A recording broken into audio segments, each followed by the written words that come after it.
What's up, guys? Welcome to the Fitness Stuff for Normal People podcast. I'm Tony, and this week, for the last time, I promise, I'll be without my co-host, Mariana, where today I'm sitting down in person with Derek from More Plates, More Dates. And honestly, I don't think I've held this much childlike excitement for an interview in my entire life. I've watched Derek on YouTube since I was just 20 years old, and I got to sit down with him today and have a phenomenal conversation.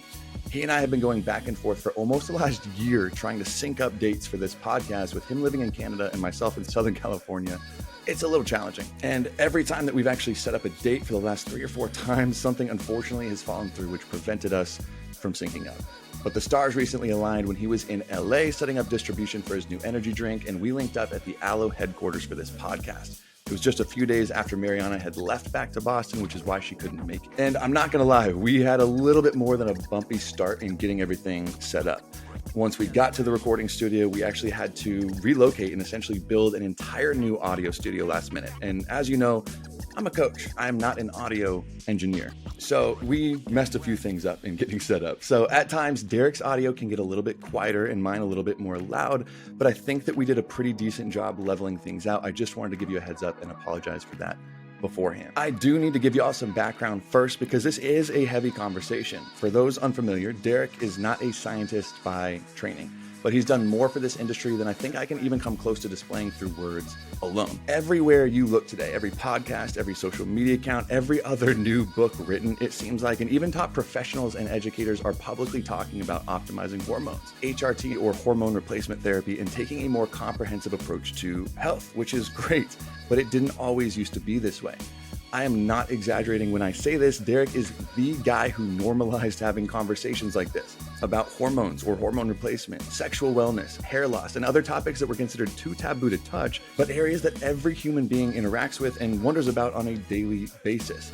It's normal now, but it wasn't back then. He opened up conversation about this when no one else would. Today, he's the owner of Merrick Health, the telehealth and blood work company myself and Mariana use and swear by.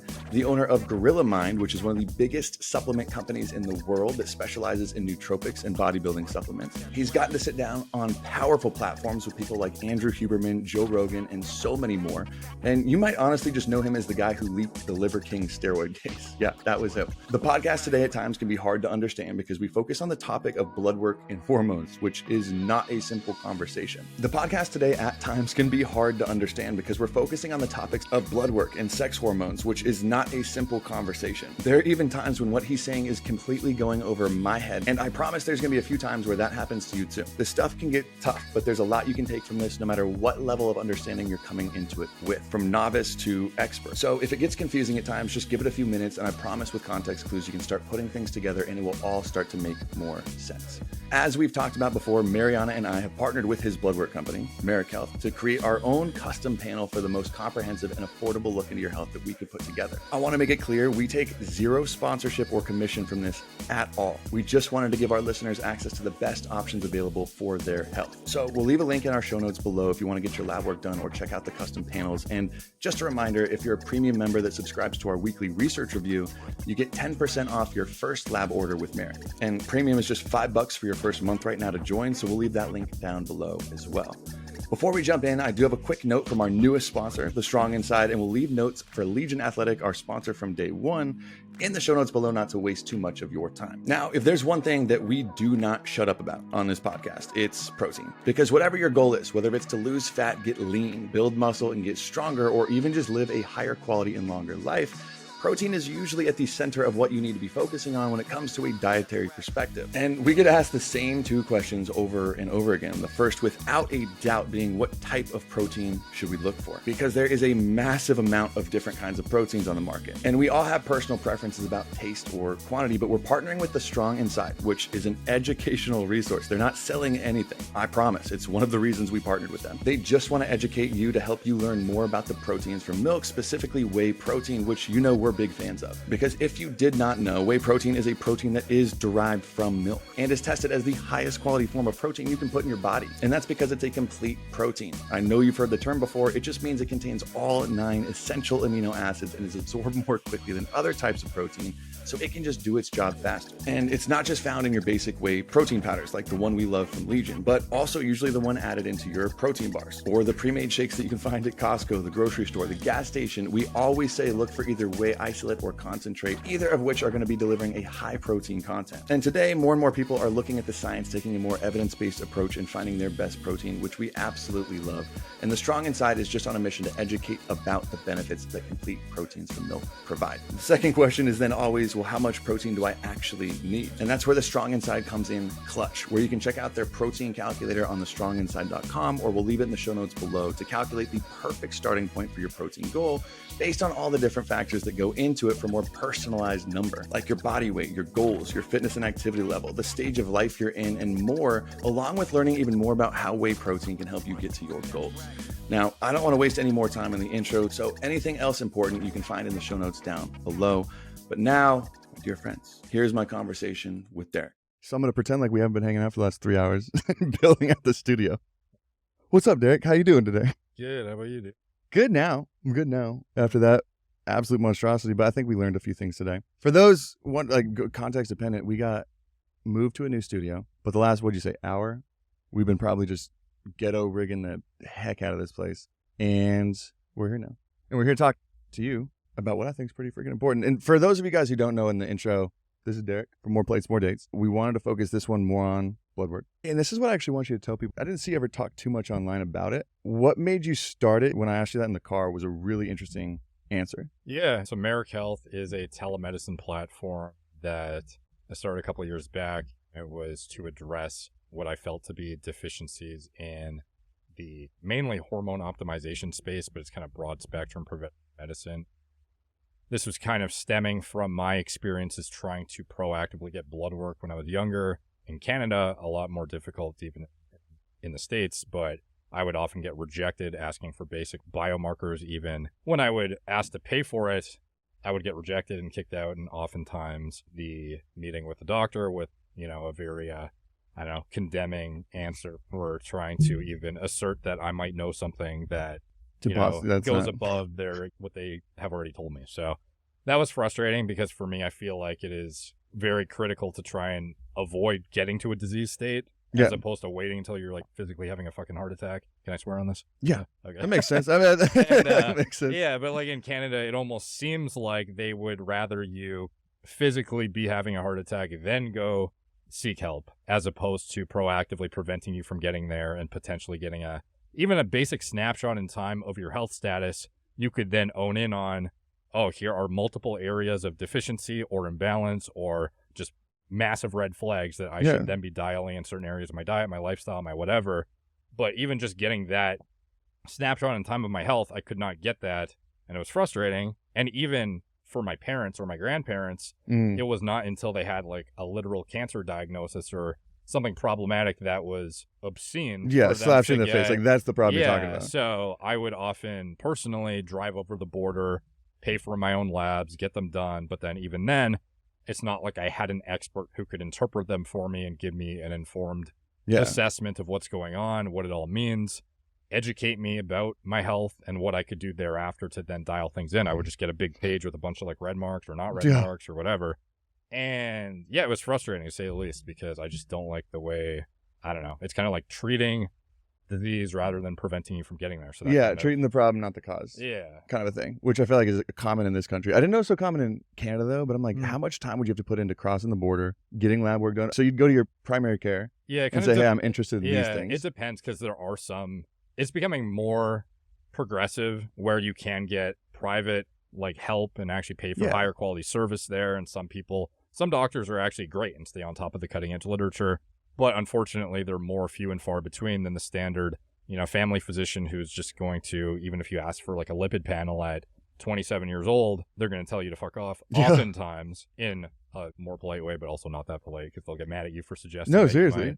Yeah. And it's like, even if you want to pay for it, sometimes they won't let you. In some areas you can, but for me personally, I had brutal hardship trying to get access to any sort of diagnostic metrics. And it was super frustrating. And it's like a lot of this stuff, it builds up over time. It's not like when you were 60, now all of a sudden you had a complete blockage of your artery. Like rather, it's been building up since you were, a which teenager. You could, if you had to look inside, you could tell. Yeah. You could tell what's coming. Like even if, I don't know if people know this, it's not that common knowledge, but oftentimes if they've done autopsy reports on people who've died even in their 20s, they'll find the manifestation of atherosclerosis even in like really young adults, because it's, as you would expect, something that builds up over time and eventually you just don't just drop dead from a heart attack. I think the interpretation is that this was something that manifested in old age, as opposed to I could have prevented it if I was mindful of it this entire time from teenagehood.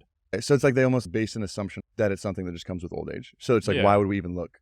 Yeah, or they just think they're genetically predisposed, which there is genetic predispositions involved in lipid metabolism and stuff like that. But being able to actually see it, you can actually spot the red flags when you're very young before it's actually manifested in real plaque developments in your arteries, for example. Yeah. Well, because here's the thing, because we talk about blood work on our show quite a bit. And I want to touch on this because I was telling you on the way over here, I've gone to an endocrinologist and done blood work like every quarter for the last 10 years since I got diabetes when I was 18. And it's usually just to check on the basic stuff like HbA1c. That's literally why you get it done when you're diabetic. But then when I'd start to ask to get more done, and at least all my endocrinologists would always say, yeah, we have no problem adding like a hormone panel or different pieces that I wanted to. But it comes with the interpretation piece, which I think is the hardest part, where now I have people who follow or listen who will get their blood work done. Yeah. And they, like you just said, you get a massive sheet and it's like, okay, well, what does this mean? I'm guessing over your time, spending so much time in it, it's like learning a new language. Do you think that's like an accurate way to describe definitely. it? And there's a lot of intertwinement. It's almost like, okay, if this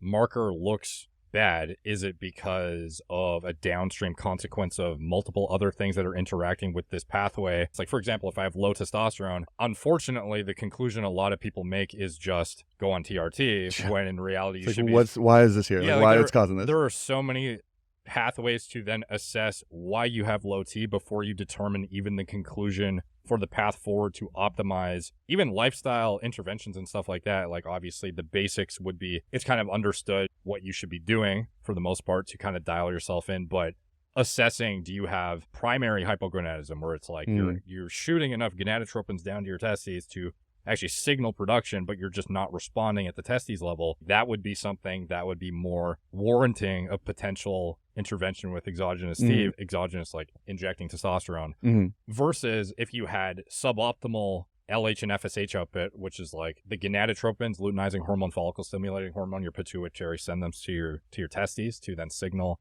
testosterone production and spermatogenesis and all the downstream like fertility markers. But assessing upstream, is it a brain thing? Is it a testes responsiveness thing? Or like where is the failure? Where is this coming from? So we can say, okay, what's the best way to fix that? Yeah, like if you can assess the failure point, you can then actually work backwards and also figure out, how do I even dial things in? Is medication warranted in this situation? And actually get a more informed conclusion about the why, as opposed to just seeing on a piece of paper, I'm low T. Slap a band-aid. Yeah. Like getting educated about why you are in a certain position is, I feel, very, very critical for making an educated path forward. We were kind of mentioning this problem with a lot of what I've seen, at least HRT clinics, pretty much like that. Like, okay, if you're out of reference range, great. Here's some TRT prescribed. They're like, no questions, no background, no lifestyle, no nothing. They almost hope you are so they can justify it more. I was going to say it honestly. Not, they'll be like, fuck it. Here's gear. You're close enough. Yeah, I'm like, for your age or whatever it is, right? But they never look at it. Are you familiar with Shane Parrish? No. Of the Farnham Street blog? He's in Canada. I guess you know the whole country of Canada. But where's that? No, but he laid it out really well, the difference between complicated problems and complex problems, where I think people treat like a complicated problem. The best way I think I've heard it described is a complicated problem it's very difficult, but it's ultimately knowable. Think of like a car engine, which I don't know anything about cars, but if you're smart enough and you have the education, you could essentially just take apart an engine and put it back together, right? There's a systematic approach you could take at doing that, where a complex problem, which I think is more hormonally, is more like raising a 5-year-old or the weather, where there's so many different things coming from so many different angles, you can't control it. Like you can try your best to control it, but it's like yelling at the weather. It's not going to do anything the same way. And I think people are treating it as a complicated problem as far as like okay, you're under reference range, great, prescribe, like a very easy T-chart instead of, actually treating it like the kind of insanely complex concept that it is. Yeah. I mean, you're in the industry a little bit more. Do you spend too much time looking at what else is going on with different companies? And if you see that trend too? Yeah. I don't like monitor necessarily what everyone's doing, but I do see oftentimes thrown in my face on social media different advertisements, like, for example, just like at scale, like a Facebook ad for like enclomiphene treatment. Just fucking nonsensical, dude.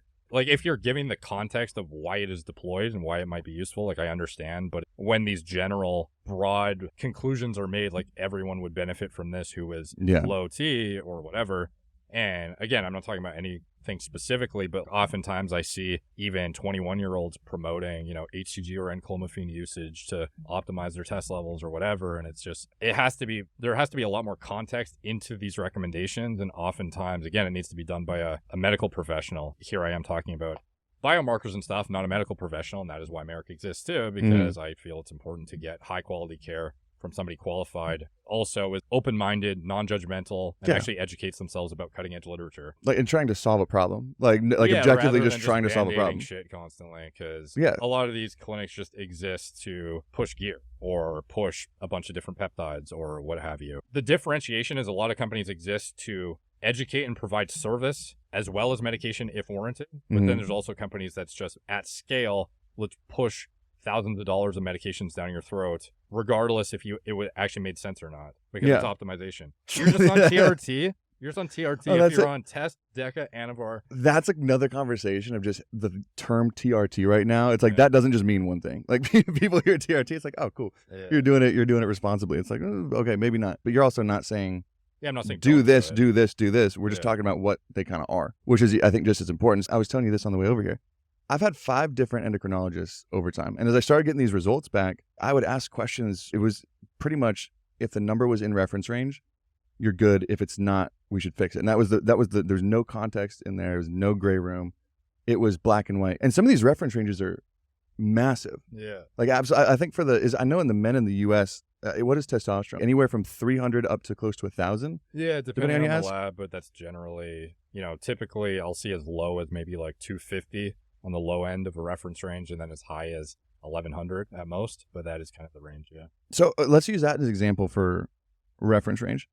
Do you think it's a good marker to assess and make a definitive answer off of? Or do you think it's kind of like, we talk about, BMI, the standard, it's like, it has a really good practical use when you're observing massive populations. Like, if you're doing a mid-analysis, BMI can be really helpful. If we're looking at one person, it's the most useless number in the world. Yeah. Is that, where do you kind of see with reference ranges? Is it something like that? Or where would you put it? Like, I think they actually use BMI as like a criteria for if you're healthy or not to then include you in the reference range. So it'll be a large sample of people who are healthy individuals, but that healthy definition is also very broad and far too inclusive probably for what would be considered representation of optimal health. Yeah. So it's kind of like, well, a guy who's healthy is included who has, insulin resistance potentially, or I don't know, it's a BMI of 29, but it's not like muscle. So like in general, they give a guideline that is absolutely worth being mindful of and understanding the context behind it, but it's not representative of what is optimal. Like, there's definitely a more narrow range for a lot of these markers that I think should be educated about. So you can actually look at the blood test and think, okay, well, if I have a TSH of 4.5, I'm technically not hypothyroid by clinical definition standards until I'm 4.51. But in reality, I'm probably working a bit too hard to produce the thyroid hormones I am. Yeah. And maybe I should check what's going on downstream. Maybe I should see, is my diet impacting this? Do I have any sort of autoimmune issues? Based on symptoms, like, I would mainly go by symptoms and then use the blood tests as metrics of corroborating information to then make more informed conclusions. For example, you could have a TSH of 4, but you're cold all the time, body temperature low, hair falling out, like all the classic telltale signs. But on a piece of paper in Canada, they'd be like, oh, you're not hypothyroid enough, bro. Like, go get more and then come back. So I was going to say, in reference ranges, would you say almost no reference range would be enough to act on, but more of like a flag that goes up that's kind of like, okay, you should dig here a little bit more? Yeah. Depending on a number? Or are there any that are... That would be really hard for me to conclusively say, but there are definitely some that are more aggressive red flags than others. Like, if I see a diabetic hemoglobin A1C, for example, like, that's representative of glucose in the blood over a longer period of time. So that's a bit more of a red flag to me than like a transient red flag on a liver enzyme marker that was elevated from lifting too close to your blood test. You know, so it's like different severity, but still like nothing that's red should be ignored, obviously, either. Yeah. But there's absolutely more context, and that's where the education about it comes in. Because I know I saw some people, I don't think it was associated with Merrick, but some people kind of going even more age-based on the testosterone ref range. Do you think that's even accurate, or is there so much context that goes into it that having those different ranges of like, okay, here's reference range if you're 20 to 30, 30 to 40, is that even something possible? I think, yeah, and we actually do that in Merrick. We subsect by... Oh, sorry. Okay, maybe it was. Yeah, and it's more, we kind of like conclude our own ranges within those ranges to then dial in for your own individual, like how old you are, body mass, certain things that play into it. Like we will make an informed assessment of what your individual status is and contextually give recommendations off of that with a more narrowed down range on each individual biomarker. But there is absolutely a case to be made that, you know, certain things need to be adjusted for the individual based on how old, gender, muscle mass, there's tons of different factors. That makes sense. I know there's a huge discussion on like going off of symptom based versus what you receive from the lab. How much value do you put on symptoms versus scores? Equally important, or where would you put it? I don't think I could say for certain that symptoms are more important or less important. I think they're both important. For example, if you have a 400 total testosterone, but you feel amazing, you have morning wood, good vitality, good stress resilience, everything that you can see in actual like physiologic functions is functioning at top tilt, perhaps at the receptor level, you only need so much testosterone to actually accomplish the same thing as another guy needs 1,000. So it doesn't necessarily mean that just because you're on the lower end of the reference range, that equals bad, equals I need TRT. Yeah. Not the case sometimes. So for me, it's kind of like a combination of the two to make the most informed conclusion. Okay. That makes more, because I know some people just get so focused on the result. Like I had a friend, I think testosterone tested in like the lower 300s, but I know some guys are yoked. That's what I'm saying. It felt great physique. Like everything's there. It's like cool. And it gets a little worrisome. You're like, well, wait a second. What does that depend on? Like how efficiently someone uses the testosterone in their body? Well, it's like everyone has their own gene expression after binding with the receptor. So it's kind of like, how much do you need to exert whatever transcriptional activity equals whatever function you need? So if I'm trying to, I don't know, support neurological health, like how much receptor activation is needed via estrogen or testosterone or this or that, it's all individual dependent. So it's kind of hard to say this number equals your optimal without using the symptoms. Like the symptoms need to be involved in that process. So if one guy might have, I don't know, ED, if he's at a 400 total T, and he might have like AR insensitivity, whereas another guy feels completely dialed on 400. Okay. Or downstream to that, there's like binding protein interactions and like tons of things that could regulate what actually happens at the biological activity, like what is actually happening level after all is said and done with all the complicated numbers and the hormone interactions and stuff like that. Okay. So it's kind of a long-winded answer. Well, but this is the importance of like knowing how to interpret results. Because if you throw that piece of paper to anybody and a number pops up red, low T, for example, that's going to scare the crap out of most people if you have no idea or no one breaking it down to you. Yeah, I've seen some people jump on TRT because they were told they needed it by fill-in-the-blank HRT clinic when in reality they had no symptoms and they thought it was something that they should do because, I don't know, their buddy who's like a driven entrepreneur was like, everyone's on TRT, the shit. And then everybody, no matter size, shape, gender, anything, is just like, here's the base. What is it? What's the, they just like, they almost prescribe the same exact amount.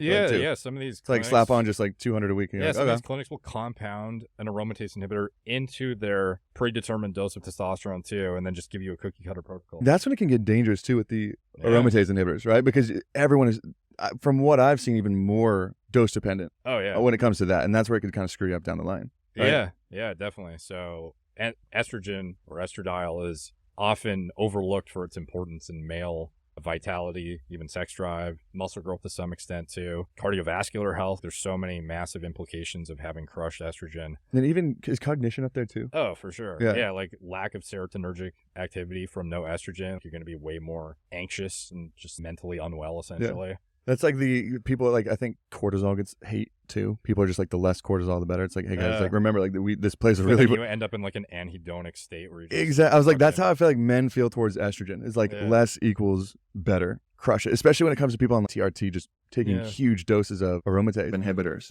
I think it's becoming more commonly known that estrogen's important and to not just arbitrarily inhibit it, especially when there's guys on gear. When you're pushing up your testosterone levels to super physiological territory, arbitrarily inhibiting your estrogen to within the middle of the reference range because it looks better on a piece of paper and you think that's what you need to do. Like, your body has a certain proportional way it has ratios of stuff. Like, enzymes will keep balance of estrogens to androgens to like, all these things have a balancing act in the body. And while you start to mess with that system a bit, when you start using hormones in excess, you still have like some regulatory feedback system whereby maybe I'm supposed to produce this much estrogen concurrently with the amount of test I'm using, and maybe I shouldn't be inhibiting the estrogen down to here and maintaining the test up here. It might not make sense. While ignoring probably the symptoms above everything else. Yeah. Like, could be telling you completely go over here and then you're going this direction. That might be a good place to start then, is break it down. I feel like the trend right now in supplements is for women, you hear the word debloating or gets rid of bloating, and that's the gimmick of just for sales, right? Anything that debloats, sales are going up. For men, I feel like it's anything that boosts testosterone is the same thing. Like, if you want to sell your supplement, say it boosts testosterone, and boom, it's going out the roof. So let's talk about testosterone first.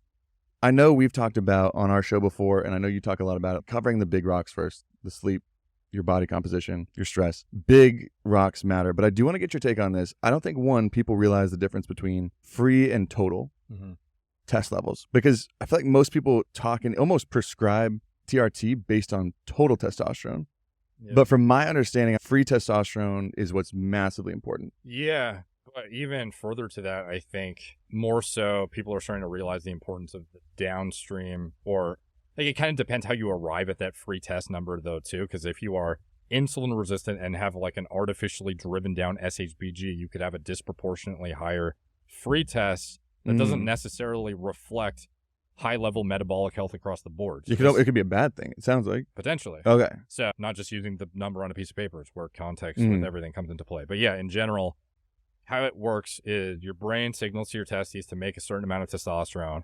To regulate how that is transported around to tissues in the body, you produce binding proteins. The main ones that are notable are sex hormone binding globulin, hence the name sex hormone, binds up DHT. A lot of people don't realize the highest affinity for SHBG is DHT, multiple fold. Okay.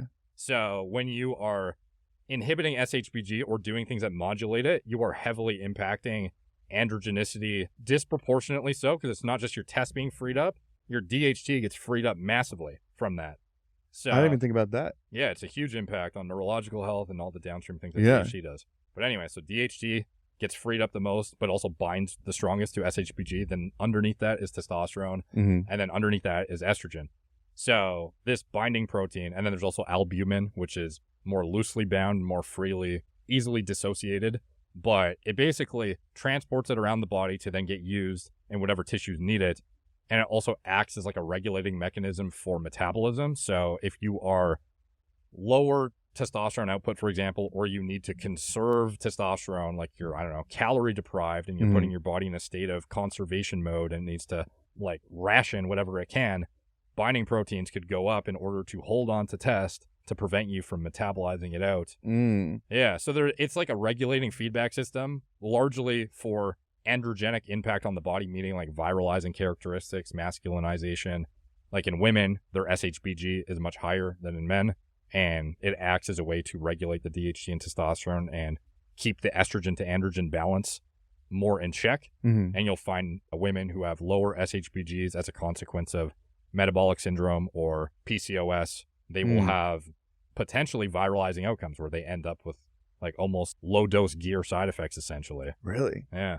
Well, it makes a lot of sense when you break it down like that, because I didn't even think of the transfer. But from what I'm hearing, free versus total. Yeah. Because people, I feel like to say like, this is better, this is more, whatever, but it's the dance. Yeah. A little bit. And to expand on it, once you have that testosterone that you produced bound by all these hormones, you have approximately 2 to 3% of it is unbound and in a free circulating state to exert actual activity in muscle tissue and also convert downstream to different neurosteroids in the brain, which is kind of like why the free testosterone is the most impactful on psychoactive effects. So the thing that's going to make you driven, like dopaminergic kind of activity. Yeah, okay. And if you push it too hard, that's where you end up in like a red line, perpetually sympathetic, dominant state. And that can be problematic for being putting your body in kind of like a red line fight or flight constantly. So that is where the balancing act is very important. 2 to 3% is kind of the target on reference ranges. Again, it's not the end all be all. That's just a target. It more matters about your symptoms. Some people need a way higher free to achieve a certain level of symptom relief versus the next guy. But in general, the majority of it's bound up either tightly through SHBG or loosely through albumin. And then there's 2 to 3% freely circulating around to do what it does in target tissues. And then that SHBG will then actually bring it to where it needs to go and then regulate by which how much hormones get actually released into do what they're supposed to do. So it's kind of like a regulating feedback system. And that is kind of the main mechanism of it and why it's important, because if you have a complete absence of SHBG, you just have such a disproportionately high free testosterone relative to the total that you could have downstream consequences from a neurological health standpoint, cardiovascular health standpoint. I was going to say, which most people would be like, oh, that's good, right? And it's like, well, not necessarily. More is not better in this it could be case. good from like a muscle growth aspect, but then you're redlining your heart, which is a muscle a bit more too. Your brain can't handle all the... I was going to say, I didn't know that's specifically where the neurological side effects could come from. Yeah. Is not just having too much test total. Yeah. But it's more specifically free. Yeah. The psychoactive effects are prominent, and especially because the free testosterone is what is going to convert via 5-alpha reductase to DHT. So keeping in mind, too, if your SHBG is really low, your free test is way higher proportionally than it would be otherwise. But also, the free DHT, which is substantially more affected by the low SHBG, massive. And that has a huge impact on neurological health as well. Not in a bad way when it's regulated, but it's just that too balance. much. Yeah, too much is also not good. Yeah. So I think the thing, though, is oftentimes there's like almost the first level where people, they want to understand the difference between total and free, and that's the first level of importance. And then after that, people start to say you should only focus on the free and nothing else matters. But in reality, I still think the full picture is important. Because that bigger number is gonna tell you. Like, I also something. want to know how much production I have via my testes and why, just so I have a full picture. Because with the free, I can extrapolate out, okay, I produce this much, and based on the percentage that's free, I can then discern, okay, this is what the total was. And maybe that is or isn't important in certain contexts and scenarios, but ultimately having the full picture is, I believe, the most informative way to make the path forward for what you should be. It sounds like almost like the feedback loop we were talking about with the Oura Ring. Yeah. A little bit, where it kind of just pinpoints and tells you, not necessarily good or bad, but I'm even thinking, if you have a abnormally low total test, but a super high free, a lot of people dismiss that and say, oh, well, your free is fine. Yeah. You're good to go. But that could be telling you, if it's not 2 or 3%, but like 5 to 8%. Yeah. That's just a signal saying, hey, something's not working in this process. I think you also have to know like how that affects all things downstream, because it's not like testosterone is the last hormone in the equation, converts to a bunch of different stuff that then has significant impacts on your clarity, well-being, mood regulation. The conversion through, it's called steroidogenesis, if you want to go get your mind blown and get way too confused. Like, I can't remember the shit either. It's this big chart of just a million different downstream androgens. I might have seen a shot on this on social media. Yeah. And you just look at it and you're like, what the it's like one thing not ideal could affect multiple different downstream like micro cascades that then cumulatively lead to some manifestation of a big impact on your quality of life or health status. It's kind of scary to think about, because I'm like, I don't think I spent enough time looking at my own numbers when I got tested. Okay, so and here's one thing too, because this is one thing I learned a lot from what's his name? I know Huberman and then someone else and yourself. Not necessarily, not Atia, but more on the cognition effect, the impact testosterone has on cognition. Because I think more people are becoming familiar with it, but people just thinking that testosterone means muscle man, and that's it. But the massive difference it looks like it makes on cognition, drive, fatigue. Yeah. Does this same steroid impact women, even though it is at a little bit lower of a level? 100%.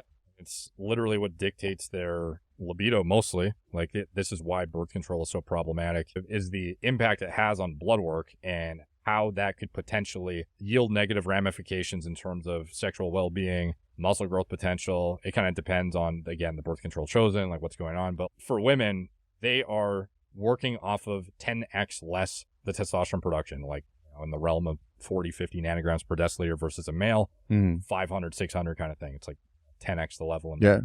And with women too, because they have this higher SHBG, they have more of that proportionally test bound up, and their downstream DHT even more bound up. I was going to say, so their free levels must be Yeah, like proportionally less like than 1 to 3, like just I'm talking like small numbers, Yeah, right? yeah. Like that's probably what it's going to be tiny. So for them too, the impact of manipulating their hormone systems in a suppressive or downward pressure kind of fashion through birth control, like I've seen girls essentially go not asexual, but like they literally cease to have a libido because of some of the stuff they're using, whether it be birth control or fill in the blank. Certain birth control stories are absolutely terrifying. Yeah. Because I mean, thinking just from like an empathy standpoint, I'm like, if men had to take something like that, that would be absolutely insane. But it's like, just this happens so much.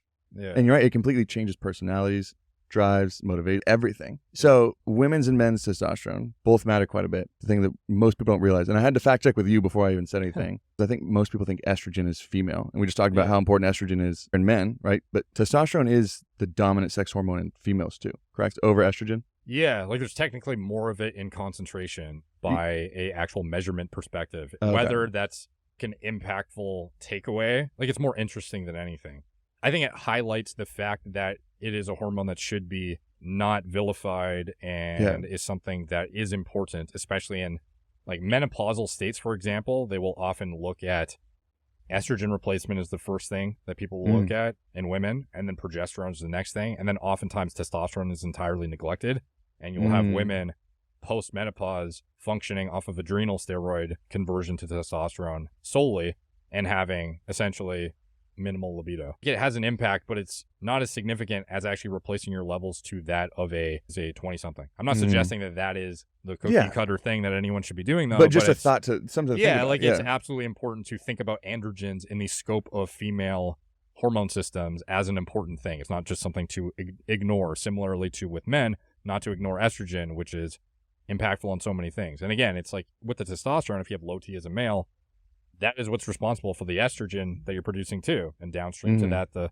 brain health, the cardiovascular health. So it's all intertwined. Every clip is someone talking about how to boost testosterone. And it's this new random, whatever supplement it is. But you were saying that you have an interesting take, more dietary protocols on boosting testosterone through different micronutrients to focus on. I don't think too many people, at least I've heard, have focused on micronutrients. So what's your take on micronutrients and boosting testosterone? Yeah, so this is the point you made about the testosterone supplements, definitely worth noting. Nothing has no place. I think a lot of things are viable when warranted. So for example, testosterone boosting supplements before deferring to something like Tonkat Ali or one of these hyped up compounds that could be impactful, looking at the basis of things and actually assessing and fleshing out, is your current diet model supportive of all of the minerals and vitamins that would otherwise be cofactors or substrate for the hormone production to begin with, and are you eating enough calories? Because oftentimes people are trying to get their cake and eat it too by being as lean as they can while also trying to maximize their T or whatever. Like there's this one guy, and he actually messaged me recently. I might connect with him. Brian Johnson, you heard of him? He's like this biohacking guy who spends $2 million a year on his... Yes, he's been popping up on my feed a lot lately. Okay, so right? Has his reels been popping up? Okay. So that guy has spent millions of dollars on getting the most perfect biohacking protocol you can possibly do, and the result of it and his perfect diet to stay the body fat he wants was a suppression of his hormone levels to now where he's using an exogenous testosterone to maintain higher levels so he can be leaner and more metabolically fit in his perspective. And I'm not saying there's anything wrong with that. You can do whatever you want, but to try and have your cake and eat it too, your body is not really meant to be oftentimes a healthy 6% or something. And even when you spend $2 million on it, like you're still going to have give and take. Even with every he still deferred to using exogenous testosterone at the end of the day. And I'm not saying that's bad. It's just the context in which knowing what your body can naturally do and being realistic about it. Yeah. So do you want to be lean and potentially deal with the ramifications of that, or do you care most about actually optimizing your hormones to the maximum degree you can, having some in between where you're still an optimal body composition, you look pretty fucking good, but maybe you're not diced. Yeah, not diced, but you're not falling asleep halfway through the day. You're just exhausted. And some people can maybe get away with it and maintain, go to hormone output and whatnot, but ultimately looking at, is my diet even conducive to optimal hormone output to begin with? Because the first thing, if you're inadequate in energy intake relative to your expenditure, it's just impossible to fuel the efforts needed to be a fertile and top functioning human. Are you in a state of chronic deficiency and you're chronically running yourself into the ground? Are you fasting for way too long? Are you depriving yourself of certain even macronutrients. Like, I'm not here to vilify keto dieting necessarily, but sometimes some people get an elevation in SHBG, which can then almost yield, in some cases, hypogonadal symptoms, even though their total test looks good, just because their free test. It can really increase it that much. Yeah. Wow. Yeah, I've seen like female level SHBGs on like carnivore and keto diets. Damn, I don't think that gets talked about too much. I don't know if you've seen the trend of carnivore dieters. They were all meat only, nothing else matters. And now it's like, okay, meat plus honey. Yeah. And then meat plus honey plus fruit. And it's like now it's a combination of things and a healthy amount of carbohydrates. Over the last couple of years, that's ramped up. And I'm not saying that carbohydrates are necessary, but again, there's absolutely interplay with multiple things that often go overlooked when it comes to hormone production and even the regulation of it, because you could have a 900 total, but potentially have symptoms of low T if either you have a receptor sensitivity issue, which is rare, but exists, or you have disproportionately low free hormone levels, or, fill in the blank thing. You're using a medication that crushes your DHT. Some people for hair loss get side effects from finasteride. There's a bunch of different stuff that comes into play when you talk about this stuff. But circling back to the diet thing, sorry to kind of derail. Just a little rabbit hole. Yeah. No, but it's huge, because just restricting so much diversity in the food you're eating, you're probably going to limit certain micronutrients even more, which might add to your point. Because is that what you're saying with micronutrients? Is that where you're about to go? Yeah, and this is where kind of just not blindly following any dietary strategy that thinks it's the end-all be-all and there's no alterations that could be made that are going to be beneficial whatsoever. Like, everything is individual. Some people can't tolerate certain things. Some people have genetic predispositions that are unique. And I think it's worthwhile to use a service like a Chronometer, for example. I know sponsorship, even though they should sponsor me. Shout out Chronometer. I plug my diet into there and, okay, how many calories am I taking in? And then of those foods, what are they comprised of from a mineral and vitamin standpoint? And then I would assess, okay, from the current diet I'm eating, this is enough for me to feel good on a daily basis. And then from there, I can also see, oh, there's my zinc, there's my magnesium, here is my calcium, here's my vitamin C, etc. I do have some clients that use that specific app, and I can't see it, so they have to send it over to me. But I do love the output, because MyFitnessPal, right, that's been like just taken away and away and away year after year. I don't think they do anything close. Like, you have to pay for, I don't even think you get that detailed of a look. I haven't checked recently what they do, but last I was using it, it was just macros, calories, and kind of like calling you out if you're dieting too hard, which is kind of weird. Yeah, right? Like, it tells you like you have an eating disorder when you're eating little. You're like, you told me to eat this much. That's like the app like prescribes how much to eat. But yeah, like, for example, if you were following a certain diet pattern and then it was zinc deficient, like, you can absolutely expect not as good testosterone output. Or if you're deficient in vitamin D, like you mentioned, your vitamin D was low. Yeah. A lot of people are deficient in vitamin D. That is something that could be corrected through either sun exposure or potentially supplementation. Kind of depends. But trying to essentially identify where you have shortcomings, then you can backfill accordingly, either with more micronutrient or macronutrient, depending on what you need, or fat dense. Some people are fat deprived because they think they should be just eating protein and carbs. Especially people who are like contest prep, things like that, just slash their fat down. And just backfilling or readjusting your dietary intake to be partitioned more towards, okay, well, clearly I need more zinc or I need more magnesium, so I'm going to adjust my portion of this down a bit to make room for this many calories of this micronutrient dense food that then fills these needs. And then from there, you can kind of dial in what you deem to be the perfect diet from also an autoimmune standpoint. Some people get autoimmune issues too. There's a lot of things to consider, and it's really gets more nuanced. But ultimately, at a base level, getting enough calories in and also getting enough vitamins and minerals through that exact diet that was enough calories is what I would deem to be covering your bases from a dietary perspective. And then you can get more nuanced into what foods does your gut tolerate the best or whatever. Yeah. But that's the base infrastructure of, would I even need to supplement on top of this necessarily? Perhaps not. And sometimes people lean to the easiest crutch that is available rather than looking at the thing that interacts with so many basic and important functions in their body. And that's kind of what we've preached on the show, so I'm glad you actually went that direction. I wasn't going to steer it somewhere else, but that makes the most sense. It's like these hormones can be impacted by any number of different things. I was going to say, are there specific micros that you do notice if you are deficient in have a bigger impact on especially sex hormones? Yeah, zinc and magnesium, similar to the ZMA, that is two low-hanging fruit ones, and oftentimes magnesium deficiency. That's one of the few supplements I supplement for hitting my That's minerals. A big one for most people. Yeah. B6, some of the B vitamins it kind of depends on what your diet style is, though, where it becomes more impactful, because again, it's proportional deficiencies too. Like if you're following a certain style of diet that is very, very focused in one silo of food, and then you're depriving yourself of bioavailable B vitamins severely, that's going to be more impactful than your magnesium or whatever that you might have got enough of. Yeah. So I would say like zinc and magnesium are low-hanging fruit that I often see as impactful, and the research does reinforce that those have big impacts if you were deficient and you supplemented with them or corrected your diet. But ultimately, the full picture is you need a certain amount of everything. That makes a little bit more sense. And I know the other one too, I was thinking about this the other week with especially dieters who are really trying to go lean, and when they cut their fats too low, like you get a blood test done right after contest or show day, whatever it is, and you have these certain micronutrient deficiencies, but you look at their diet and they're getting a pretty ample amount, but some of these vitamins are fat soluble. Like you need fat with them to actually be used. And I think people forget about that sometimes. Before we run into getting lab work done, this was a question I was most excited to ask you about, is the common health metric people aren't paying enough attention to in their labs. Because everyone's going to look at testosterone, estrogen, their lipid panel, like, the main things that you look at. What are certain pieces that most people don't think much about? One thing I would say is even basics, oftentimes people aren't ordering what I feel to be represented the most accurate labs. So like, for example, if you're suspect of hypogonadism in yourself, you have low T, and you're assessing your testosterone and estrogen levels, if you don't get an estradiol sensitive, it's literally called that on a blood test, it's using a sensitive assay to assess what an accurate figure is, and there's no cross detection potential.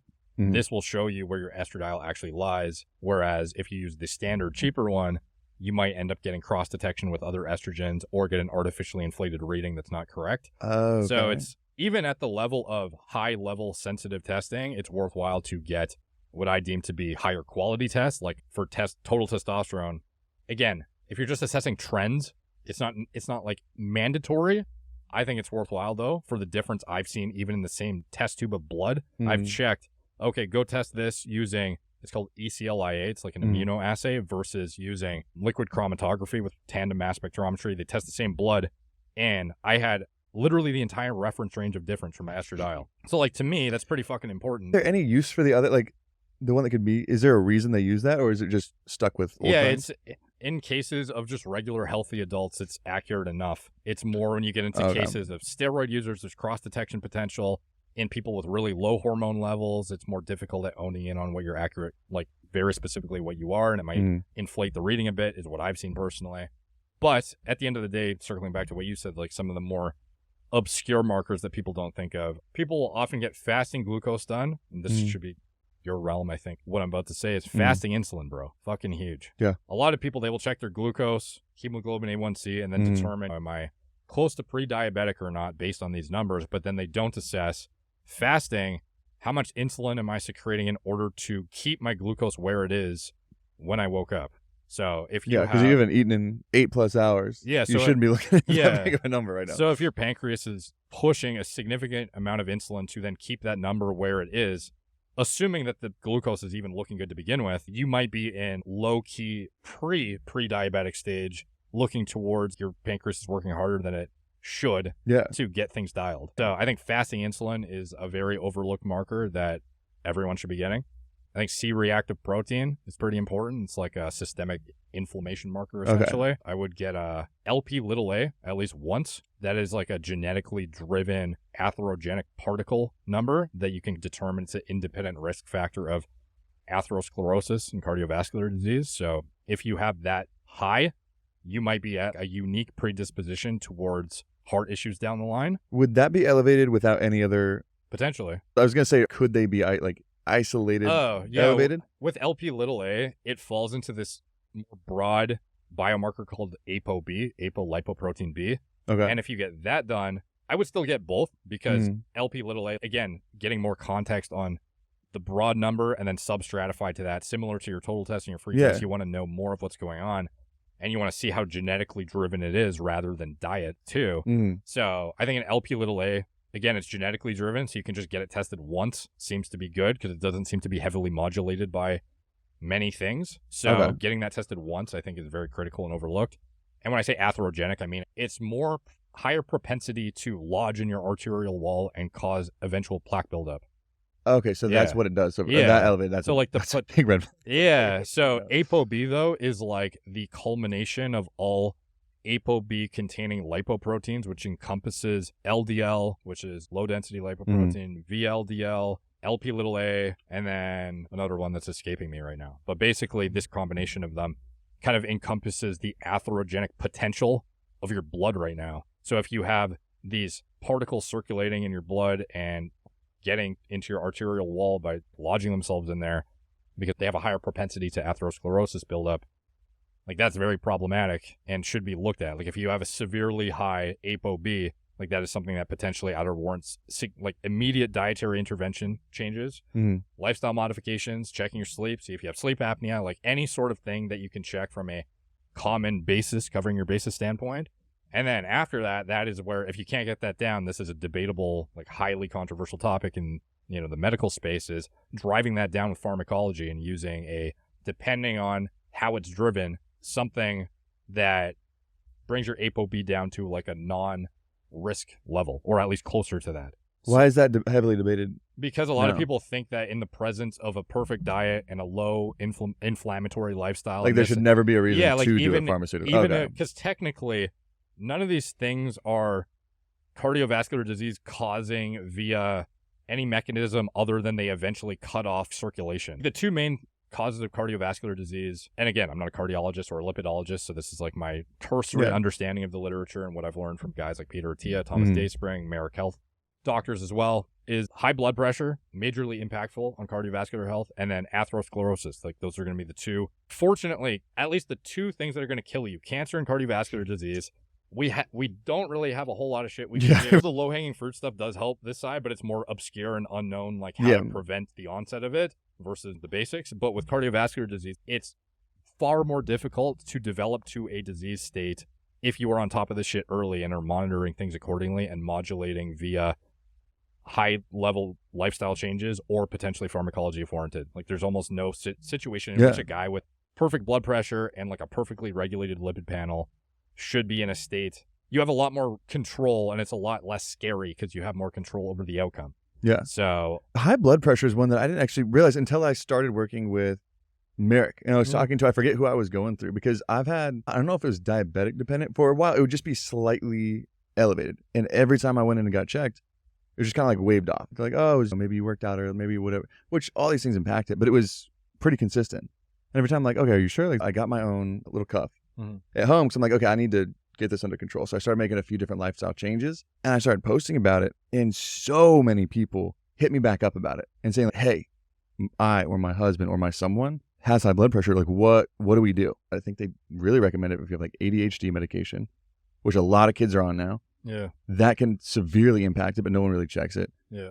That I don't think people realize is as dangerous as it seems. Yeah, like the heavy duty stimulant abuse nowadays, which is commonplace, is pretty impactful on having like a baseline blood pressure reading that's higher than the otherwise for sure. And also your resting heart rate, which is a determining factor on how fast you'll die too. Like a lot of people thought, resting heart rate? Yeah. Like a lot of people thought that if you were below 100, which is like tachycardia, that you will just, nothing bad happens unless you get past 100. Like 90 or 60 or 40, so like, it doesn't matter. It's all the same, right? But it seems like it is an independent risk factor. So if you have like a 95, like it's fair to assume all other factors equated that the guy who has like a 50 is going to probably live long if you had to put money. Yeah, like given it's like the same guy with all this everything else the same. So like being in a more perpetually sympathetic dominant state from these amphetamines or dopamine reuptake inhibitors or whatever it is, like it is impactful on brain health and excitotoxicity and dopaminergic neuron response, and like your actual brain health at the end of the day is heavily impacted by all this, and your cardiovascular system does get taxed. So just assuming that because it's prescribed, it's fine,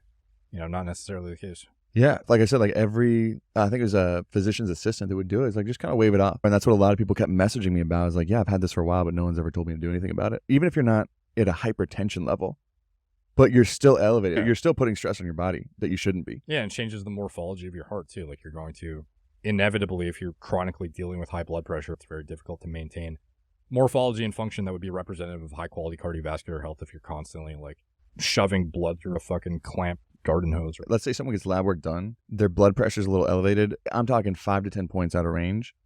Is that worth cause of concern to say, hey, I need to change something right now about my lifestyle? Or is that something you could put on the back burner for a little bit?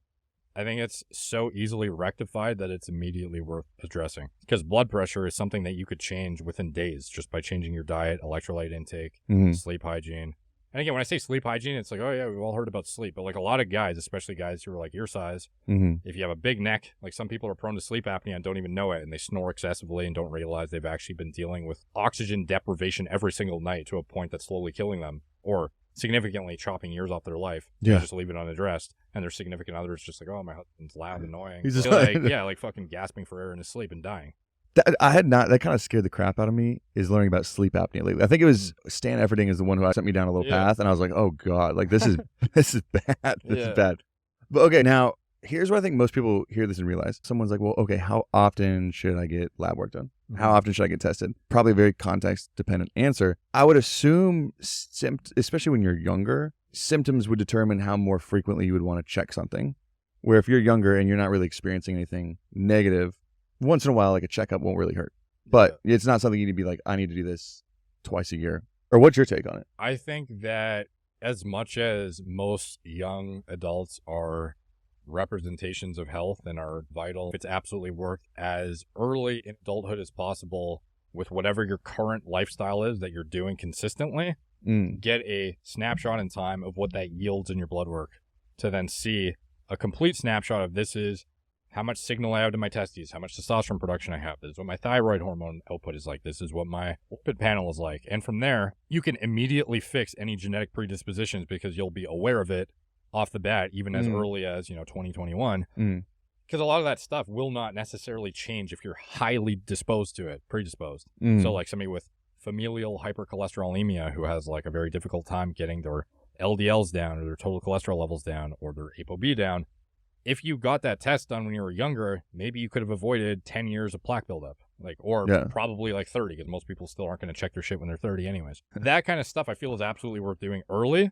Then how frequent do you go from there? It's kind of determined based on like, what is your current health status? So I think most people would benefit if they have not yet done it. Whatever your current sustainable and not going to change lifestyle diet is and sleep hygiene, go in on what you consider to be like a dialed in schedule that you're going to sustain and get your blood checked as elaborate of a panel as possible, ideally, and just see where everything is. And then from there, if you're perfect and you're really young, sit on that for years. And then eventually, okay, maybe I should do another checkup and see if things have changed. Or based on symptoms, you can then go look at what it was when I was perfect.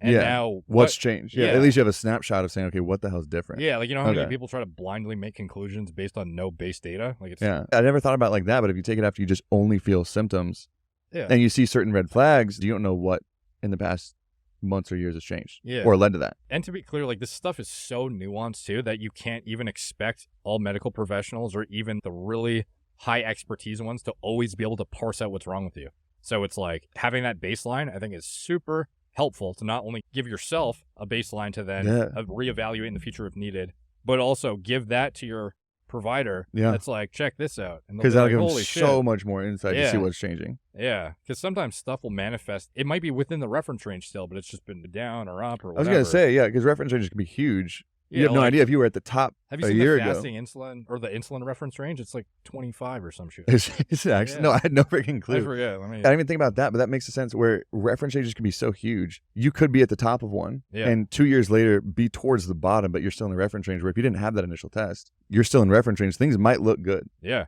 Like things might look good. Okay, are you pulling this up? Yeah, let me see if I can find so like insulin goes up to 25. 2.6 to 24.9. So like if you had a fasting insulin of 24, I'd be sketched out. I wouldn't be like, great, you're good to go. Yeah, I don't like to recommend it just because it's not my circle of competence. But even as young as possible, it's nice to have a snapshot. Who cares if you're 21? Yeah, it's nice to have a freaking snapshot. If I go back in time to being 21, I would definitely ask for my birthday a complete blood count, like the most elaborate one. Like I would have loved to have that personally as a 21-year-old. Your mom and dad are like, what is wrong with you? Yeah, and again, like I don't blame my parents or anybody's parents who were, if however old you are, like most people's parents back in their generation didn't even less of a like I don't blame them for not having that insight. It's just fortunate that we're at least now in a generation where we are being further educated and have resources and able to access this kind of information and have these kind of be able to apply this knowledge towards our kids or what have you, or be able to give that info out to other people. So I think a snapshot in time is great regardless of your health status. And then I think for people who are actively trying to improve something, obviously this would be by the oversight of your medical provider. But I've had my lipids wrecked before and fixed within a matter of weeks through dietary changes. Yeah. Oh, I didn't know the lipid pan could change that fast. Yeah. I was told by my family doctor at the time, this was like many years ago, like, oh, you have to wait 3 months before you get another one. I didn't know how long exactly, but I didn't know in a matter of weeks you could go back and forth. Just for me though, these things can change very, very quickly. Even testosterone levels based on the time of day you go can be hugely impactful on the level that shows on the piece of paper. How much can testosterone levels vary in just one 24-hour period? They can go from like 800 to 400 to 600 to 700 and back down to 400. Dang, that much. Time of day of your test is very important too. Like getting your stuff fasted early in the morning upon waking, hydrated so you don't have artificially skewed hydration markers that look like you're in kidney failure. Like I had to talk my girlfriend out for that. She had elevated. What was it? What was high where she was like, holy like this is bad. This is really bad news. I was like, wait a second. I think you just had a lot of water before you went in. I think that's all you did. She's like, okay, wait, that's it. Well, one of the what things, throws off with hydration? Hematocrit, maybe that shows that might have been it. Looks like you have a very viscous blood, even though you're just dehydrated. And it's like a reading of your serum relative to red blood cell count, and it could be if you're dehydrated, it could look bad and unhealthy. Yeah. Just based on micro change.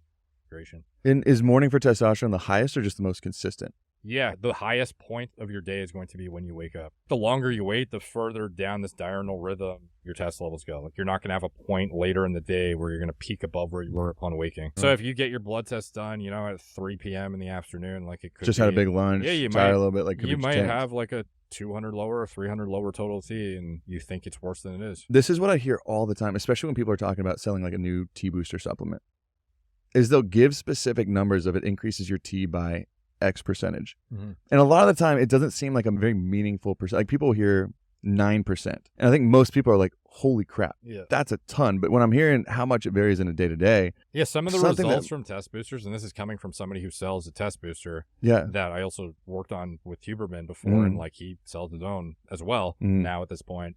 But it's like discerning too that fluctuations could impact the results significantly too. So if you have a reading that's somewhat higher, it doesn't necessarily always mean it's the result of the supplement. So you have to be able to discern the differences between that as well. Yeah, I feel like that'd be hard to test for. Yeah, and this is typically where symptoms come into play too. Whereas for me, test booster deployment, I do not recommend for young, healthy, vital men who are at the top of the reference range and otherwise have great function. It would be more for the in-between of, I am not in a great spot and I've tried everything, but I also don't want to go down the TRT rabbit hole yet, or somebody who's more estrogen dominant, perhaps, where like something like, again, Tonkat Ali seems to act like a SARM as well as do other things. Like this is where like context specific application makes sense. You should almost treat these like medications. They're not just haphazard supplements. Just hop on for some fun. Yeah. So I feel like it. Because I don't even think I have a clear definition that I can give. And I definitely don't think a lot of listeners do. Can you separate and define the difference between a steroid hormone, a SARM, and a peptide? Yeah. Because I feel like those three people toss around in the same general sentences. Yeah.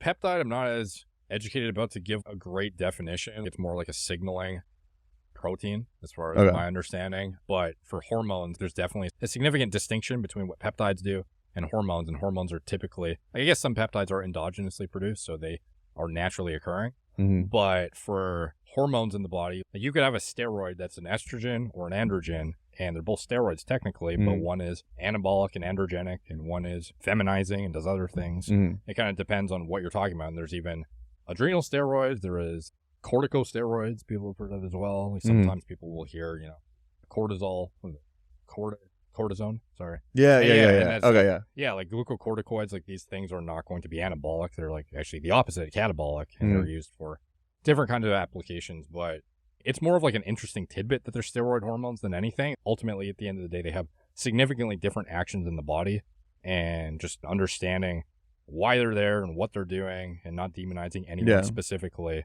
is the most important thing.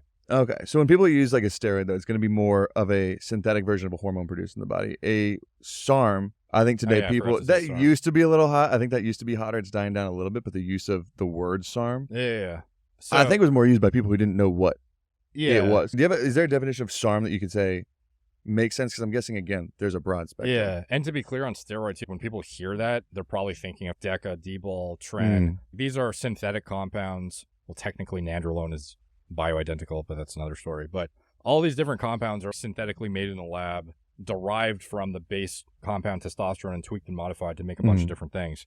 And those are synthetic. You're not going to make Masteron. You're not going to make trenbolone in your body. These things are. What? Yeah. But a SARM doesn't even derive from something endogenously produced like testosterone. It is entirely synthetic, where it is actually derived from anti-androgens, technically. So they'll use, for transitioning men to women who want to transition, they will use things like spironolactone sometimes, but also bicalutamide, cyperterone acetate. Like, these are anti-androgens that compete at the androgen receptor and prevent testosterone and DHT from doing their masculine things.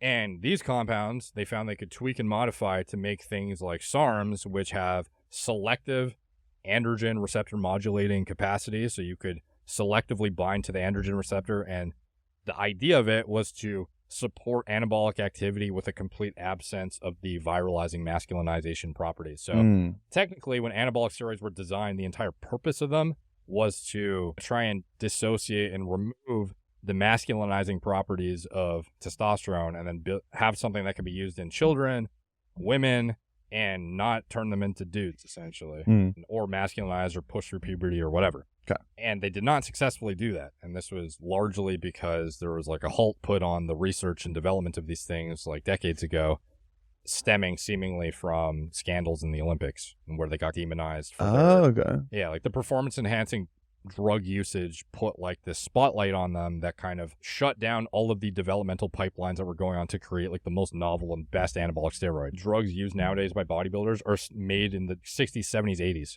which is wild. That's kind of scary to think about. I didn't imagine, I mean, same thing that's going on with like psychedelic resurgence, right? And everything coming back there. It's like, where would we be right now if we just wouldn't have halted everything going on? Damn. Yeah, so basically they had a complete halting of the progression of these compounds, but there's still a need in the medical field to have something they could use in like burn patients or what have you, something that is not going to be masculinizing, but could otherwise prevent catabolism, so prevent muscle breakdown and keep bone mineral integrity. So having something supportive of anabolic things with no androgenic activity. So SARMs were created, which things like LGD 4033, Ostarine, these have not successfully, but to some extent, all but much weaker than anabolic steroids for a ceiling of anabolic activity, but they are more devoid of androgenic activity, but they are entirely synthetic drugs that are designed to just be anabolic in muscle and bone without the other side effects that come with it. But what they found was